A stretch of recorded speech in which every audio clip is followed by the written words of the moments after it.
सोचो जरा, रोज सुबह टॉयलेट जाना एक दर्द बन चुका है।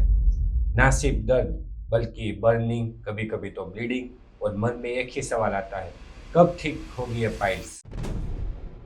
अब यहाँ पर एक सिंपल फ्रूट आता है। हाँ, वो है पपैया। हाँ, वही पपैया जो हम प्लेट में रख देते हैं। बल्कि यहाँ पर एक सवाल ये आता है कि क्या ये पपैया सच में पाइल्स को ठीक कर सकता है, उसमें मदद कर सकता है, या फिर ये सिर्फ इंटरनेट की एक मिथ बात है। सच ये है कि कुछ लोगों के लिए पपैया गेम चेंजर बन सकता है। स्टूल को सॉफ्ट करना, टॉयलेट टाइम को कम करना, और धीरे धीरे बर्निंग, पेन, स्वेलिंग और ब्लीडिंग को कम करना। लेकिन यहाँ सबसे बड़ा ट्विस्ट आता है, पपैया सब लोगों के लिए सेफ नहीं है। गलत इंसान के लिए गलत टाइम पे खाना ये बड़ी प्रॉब्लम को कम करने की जगह पर प्रॉब्लम को बढ़ा भी सकता है।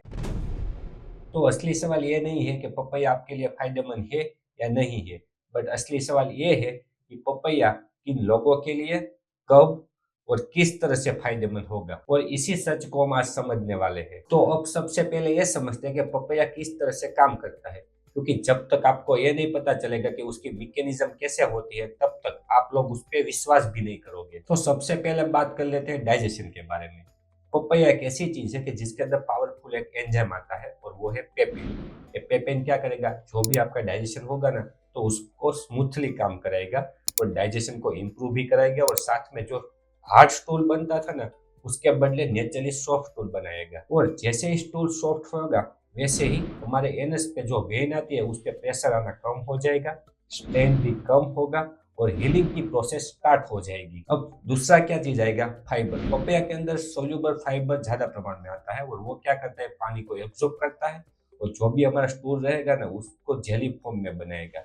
ना ज्यादा टाइट होगा, ना ज्यादा लूज, जिसके कारण वो इजीली पास हो सके। सोचो जरा, जो रोज रोज हार्ड स्टूल के कारण जो चोट लगती थी थोड़ी थोड़ी हमारे पाइल्स को, वो अब रुक जाएगी। और जो डेली ट्रॉमा आते थे वो भी बंद हो जाएगा। तो उसके कारण क्या होगा, वहां पे रिपेयर होना स्टार्ट हो जाएगा। इसीलिए पपैया ऐसी चीज है जो पाइल्स पे काम नहीं करती है, बट उसका जो रूट और उसका जो कोज होता है ना, उस पे जाके काम करती है।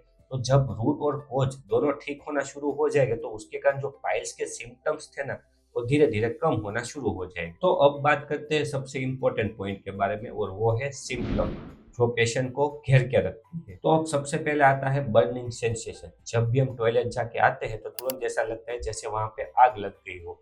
तो पपैया वहां पे क्या करेगा, पपैया के अंदर एंटी इंफ्लामेटरी प्रॉपर्टी आती है, और वो क्या करेगा, वहां पे इंफ्लामेशन को कम करना शुरू कर देगा, जिसके कारण जो बर्निंग सेंसेशन आते थे वो भी धीरे धीरे कम होना शुरू होगा। फिर आती है स्वेलिंग। वहां पे क्या होता है, एनस की जो वेन होती है ना, वहां पे हार्श पुल के कारण जो प्रेशर आता था ना, उसके कारण वहां पे स्वेलिंग हो जाता था। तो अब क्या होगा, जब हम पपैया खाना शुरू करेंगे, तो जो भी हमारा जो स्टूल था हार्ड, वो हार्ड नहीं बनेगा, अब सॉफ्ट बनेगा।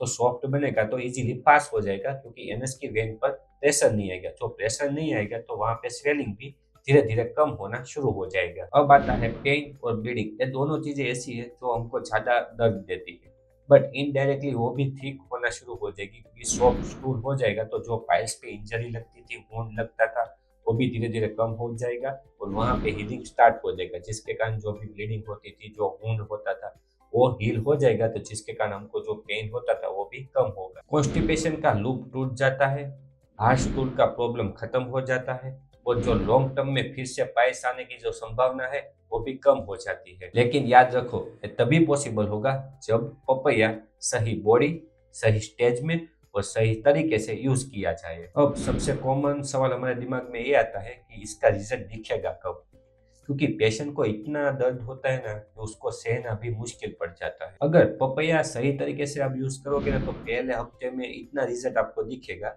कि जो स्टूल हार्ड आता था ना, वो धीरे धीरे सॉफ्ट हो जाएगा, और जो टॉयलेट टाइम जो आप जितना बैठते थे ना, उससे भी आपका थोड़ा सा कम हो जाएगा। अब पहले और दूसरे हफ्ते के बीच में आपको क्या क्या इंप्रूवमेंट दिख सकता है, तो जो दर्द था, जो बर्निंग सेंसेशन था, जो स्वेलिंग था, उसमें धीरे धीरे कम हो सकता है। उसके अकॉर्डिंग आप जब भी स्टूल करते थे पहले, तो ज़्यादा दर्द होता था, ज़्यादा समय भी लगता था ठीक होने में।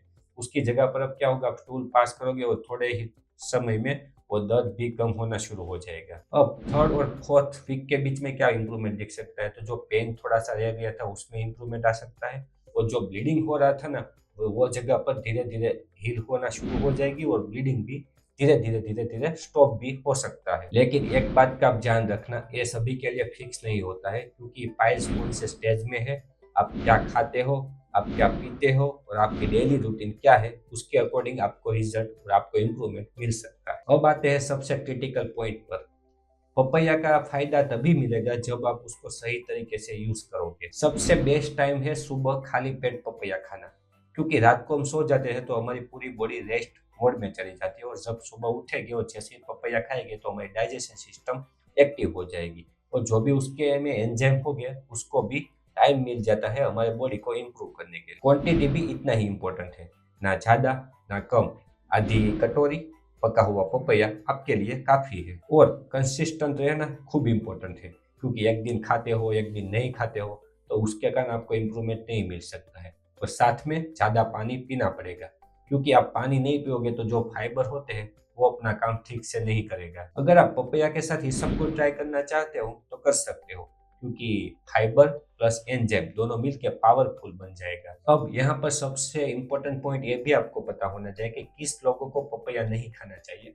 उसमें पहला आता है एलर्जी। जिस भी लोगों को पपैया खाने से एलर्जी होती हो, उसके बॉडी में कहीं भी खुजली होती हो, कोई भी रिएक्शन आ जाता हो, कोई भी टाइप का हो सकता है, तो कभी भी आपको पपैया नहीं खाना है। दूसरा आता है जो भी प्रेग्नेंट वुमन है उसको, जो भी प्रेगनेंसी जिस वुमन को रहती है उसको कभी भी पपैया नहीं खाना चाहिए।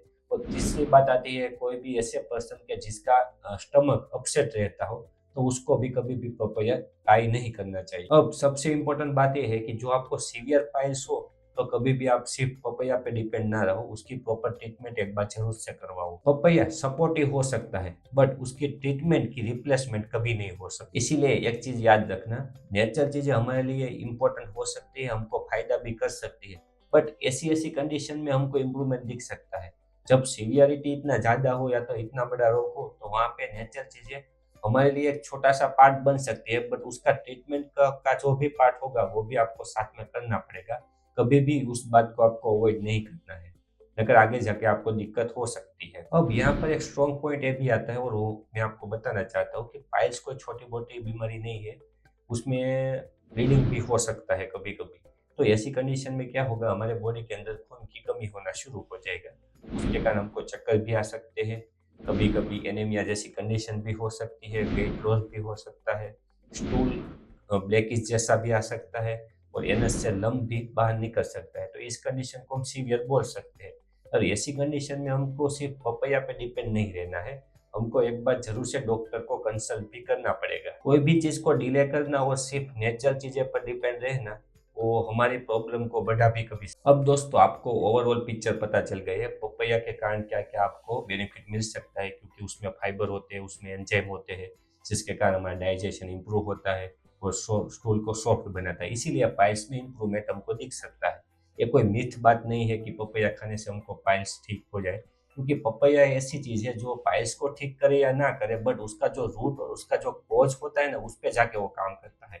तो जैसे ही कोज और रूट ठीक होना शुरू हो जाएगा तो ऑटोमेटिक हमारा पाइल्स भी धीरे धीरे कम होना शुरू हो सकता है। तो दोस्तों आपको ये वीडियो पसंद आया तो एक बार जरूर से लाइक कर दीजिए, आपके फ्रेंड और फैमिली को शेयर भी अवश्य करिए, चैनल को सब्सक्राइब करना मत भूलिए और बेल आइकन पर क्लिक करिए, क्योंकि हफ्ते में ऐसे वीडियो आते रहेंगे और आप भी हेल्दी रहिए।